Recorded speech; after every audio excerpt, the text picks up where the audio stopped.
Chubby boy.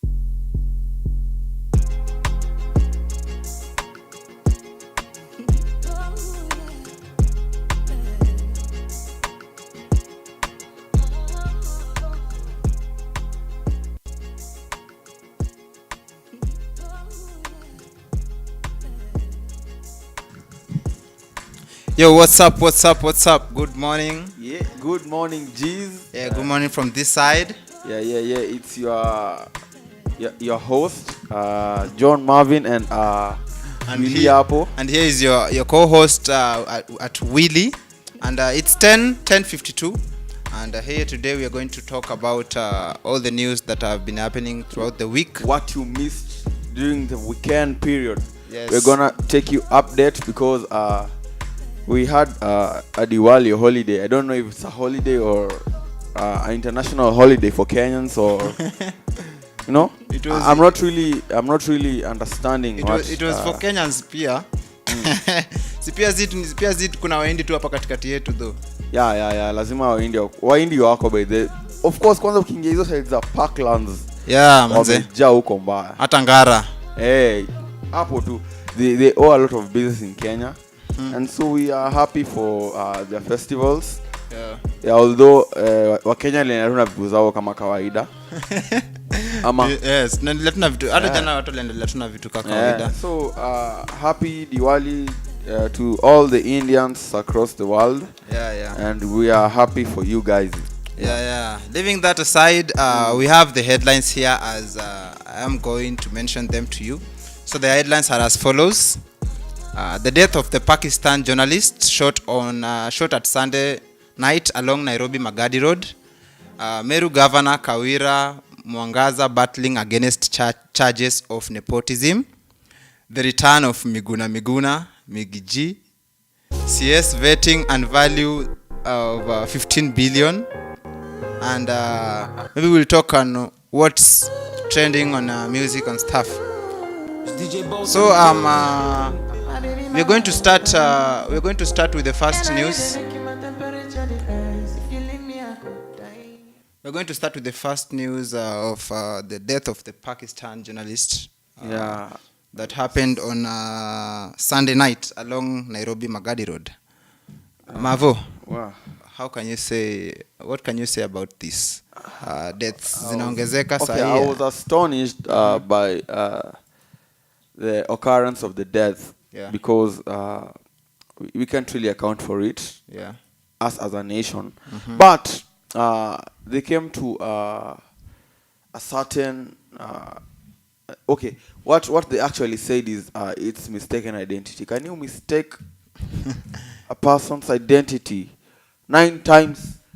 You could maybe shoot once or twice, and then go and confirm if the perpetrator is dead. Yeah. But they shot 9 times. Yeah. You know that means he was the target. You know. Yeah. You cannot shoot someone 9 times. Yeah, the story was quite shocking. Yeah. That when he was on the road, his brother was the one who was driving, and his brother was not shot, but he was taken to the hospital, and he did not survive. The Pakistan journalist did not survive during the shooting. I heard that the police were looking for a person who had kidnapped a baby. You know, I'm trying to understand. Is it a white person? A white person? You can confuse a white person and a black person because, of course, if it was kind of kidnapping, isn't it? Yeah. So are we going to assume that it was also a Pakistan or a color that resembles the other one? Or I can't really understand. Okay, it's not even clear of the person who had kidnapped the baby. yeah, If he or she is a Pakistan. it is not clear. Yeah, that's a lame but excuse. from the police, the investigations that have been closed so far, Yeah. they have said that it is a confusion of the number plates, since they were looking Wow, for how? KBJ. How can They were you looking for KBJ, Uh. and the car of the journalist was KBG. How can you confuse G and J? You know what? I think we should really check on how we pick police officers on the Yeah, road. that is quite like Kenya should- even the Pakistan. How are they taking this case? How They- can they're- okay, Kenya should really change the criteria of how they pick policemen, because you cannot. It says that people with okay, I'm not really accusing them or so. Yeah. But I think we should choose more enlightened people into the police system. People who can reason with not Africans, but citizens. You know. Yeah. It is said that police, okay, most of the police are people who failed in high school. Yeah. Yeah, it is okay. It is assumed that way. Even the minimum, the maximum, is it the max? The minimum requirements is a D. D. Yeah. You know, so that really talks a lot. I'm not saying that all people with D are not elites. Maybe you're not a book elite, but you're a street elite. Yeah. But we should really check. We should really check on the IQ of police officers on the road. Yes. How can you shoot someone 9 times? And he's a foreigner. And then, yeah, a foreigner. You're shooting a foreigner 9 times. And then what you come to say, the excuse that you come and say that you confuse the number plate, of which it's G and J. What is that? Who was your baby class teacher? I think that person should be arrested. The investigations are saying that they are continuing with they are continuing with what has really happened, because Kenyans are asking many questions here on the tweets. Even if you can see on Instagram, on Twitter, people are really asking what is really happening, because that is not the main agenda of what is happening. There's a hidden I think agenda. that was a hitman, yes. and he was being targeted. Yeah. I don't know if it's by Kenyan government or yesterday we had that our president his excellency William Samoei Ruto was called by the prime minister of Pakistan. So we don't know about what happened on what they said on their call, but we hope they get to tell us on what was happening, since that story is not not a light story, because it can happen to even you or me sometime. I might be on my ziara zangu huko Uganda, driving and then I get shot. I don't know if it's the Ugandan government, of which the Ugandan government doesn't know me, so which means it's Kenyan government. Huh? Yeah. So I think it's likely to be the Pakistan government behind the death of that journalist. Yeah. So we send How our do you take about condolences. that case? We send our condolences to the family. RIP to the journalist. I hope you guys will get well soon. Mm-hmm. But it's a mystery. It's still a mystery. It's bad. Yeah, it's still a mystery of how a person can die of a mistaken identity. Of a mistaken identity of a number plate, of which it's G and J. We don't know how it will be exposed in Pakistan, because this guy was also a journalist, and of course he was working for a media station somewhere. So we hope that we'll receive the full news details of how the slain was killed and how it was planned. So we are going right to the next news of our governor, the Meru governor, Madam Kawira Mwangaza. Yeah, I think it's good to have women in power. Yeah. And we have seen quite that a lot this past general elections, where we have different women governors. Yeah. Nakuru, Kirinyaga, Meru. This time we have this time round we have a good number of women in the government, taking up the big places in the offices.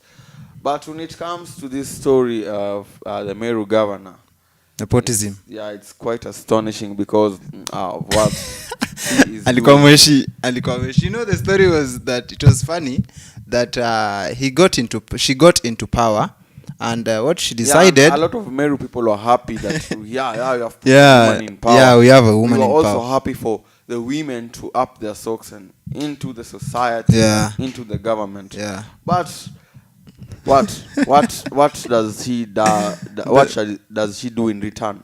She comes on and gives her husband a good quality job, and her sisters become their aides. Become her aides. You know, her husband can get a good job because you share the same bed. Yeah, of course. Yeah.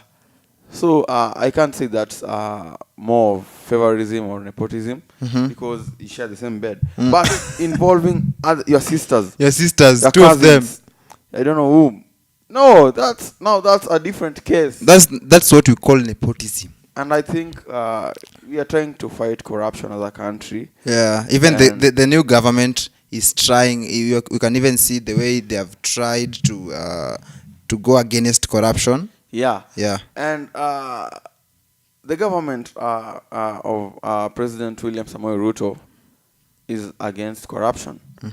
But what we see from the Meru governor Kawira Mwangaza, it's a backlash of what we are fighting, and that's close to corruption. Yeah. That's close to corruption, and I think that's not a good view that we should have from our leaders, and we should have really set our leaders who set examples to Kenyans and to the world too, because Kenya is regarded as one of the best countries in Africa. In Africa. Yeah. On that case, on that news, That story, as highlighted on what happened, embattled Meru Governor Kawira Mwangaza is on the Ethics and Anti-Corruption Commission radar on various allegations touching on nepotism, conflicts of interest, and irregular recruitment. In a letter dated October 19th, the EACC cites the governor for hiring her sisters as her aides and her husband Murega Baisu as the youth patron and hustlers ambassador. Hey, this case is quite interesting. But me, from my own perspective, Marvo, what she did is kind of nepotism, of course. Ameingiza familia kwa serikali yao, kwa kazi yake. We are not saying helping your family members it's bad, but this is kind of showing. But if you put your family members in the office that you work in, you should maybe try giving them a job somewhere else. Not even in government. Yeah. Alichoma tu rada manze. Hiyo ni nani nepotism and favorism to my own point of view. I'm not saying giving your husband a job is bad, but involving more than 2 or 3 members of your family, that's obviously you're taking jobs away from other people who are qualified, and I don't think I'm not saying I think they are not qualified, but I think there are other people who have good documents and have qualified further into that position that she has put her sisters in. What do you think? What I can say about that story, she should just sack them right now, because ameshachoma tu, ashachoma. Though she's facing some cases in the EACC, but what she does, even after she wins the case or something and gets back to job, kitu anafaa fanya is just trying to lease the sisters waende watafute kazi ingine, because anyway that's not a good picture even to the society. Yeah, well, we shall see what Meru County does with that thing, because they are the ones who chose the governor. Yeah, we shall see. So the EACC now wants the governor to respond to the allegations. Mrs. Mwangaza is expected to address the media this morning on these allegations. So it will be today. Yeah. Yeah. By tomorrow, we'll be knowing the verdict Of what is the happening. ACC. So right next we are going to speak about the return of the legend Miguna. Yeah. Migiji. Miggy G. Youths are really looking for jobs. Yeah. Nowadays, nicknaming a politician is a job. It's a job, And yeah. I think Miggy G is also a good name. We shall see what Miguna does.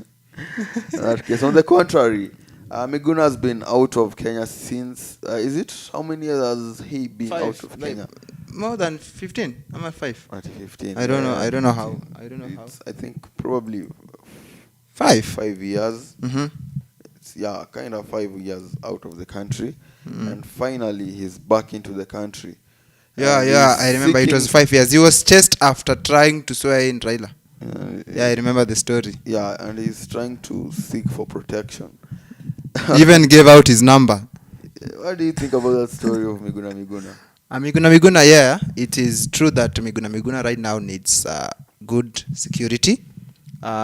He doesn't know what can happen next because in the past time, he was even chased away from the country.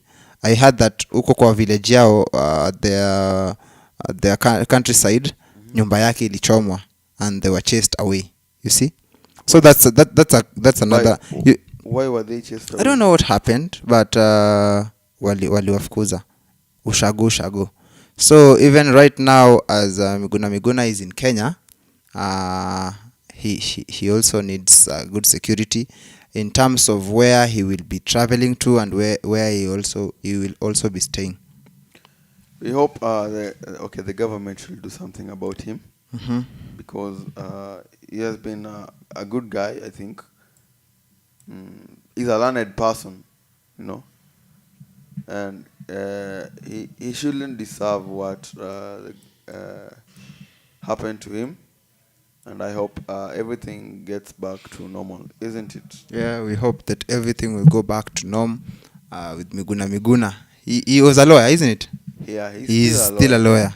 So that's one of a good asset for us in Kenya because he's a good lawyer. Going to the next news, we're going to review on the cabinet secretaries that the president put forward, and tulisikia manze wako na value ya mingi kushinda hadi ya Joe Biden na cabinet secretaries wake wote. For real? Yeah, manze. So what can you say about Eden ya wa China? Na value ya CS wetu. Okay. A billion in Kenya is more money in the US. Yeah? Yeah. Okay. I mean, a billion is less money in the US. In the US. It's less. So if we take Honorable Musalia Mudavadi to US, that 4 billion might be depreciated maybe kidogo 1 billion or something. Yeah, maybe 1 billion or 2. So it can't be 4 because I think one US dollar is literally right now 100 something. Yeah. So if you take 4 billion divide by that money. by that I think it's close to maybe 1 billion. But they're still saying that their value is more than Joe Biden's cabinet secretaries and himself. That is quite astonishing. Joe Biden is the president, isn't it? It can't be. Musalia can't have a worth more than Joe Biden. The news was saying, the value of the cabinet secretaries haikuongezwa na ya Ruto, si ndio? So we also assume that the value of the cabinet secretaries for US was not put together with Joe Biden's value. Yeah. So most likely. So it is that the value of the CS in Kenya is more than the value of the CS in America, United States. Wow. So it means that Kenyans are really a hustling nation. We are a hustling nation, by the way, and you can see the fruits. Our cabinet secretaries have already started to hustle. is more than the United States cabinet's worth. And yeah, we are heading to the right direction. Yeah. I think you're heading to the right direction. We pray to God that we will head to the right direction soon. Tutalipa madeni za China and country yetu itakuwa inapanda kiuchumi. China should just let go. Yeah. They have a lot of they have investments, they have good infrastructure. You know, this small money, you know, China should just let go of this money. Let us start off from a new leaf. Yeah. Unaonaje maneno? Tunaona tu hivyo. Yo, Willy, what's up in the next? We have no much news. That was all we had today. Yeah. Yeah, news tu ya mwisho tu ni kuongelea tu mambo ya Man U na Chelsea tu. Malizia. I'm not going into that man. You're trying atamaliza show. Hey, okay. So that's all we had for you, and this is Dapstrem Media at Dapstrem Entertainment, and it has been your boy Willy. Yeah, and your co-host. Am I the co-host? Yeah, you're the host. Yeah. There was the co-host. And I'm your host, El Mlombo, John Marvin. Those are my real names. At the social media, you can find me at Marvin, between the A and R, that's an underscore. And TikTok, follow my YouTube channel. And I can say kudos. Yeah, Have a nice day. Kudos. Have a nice day.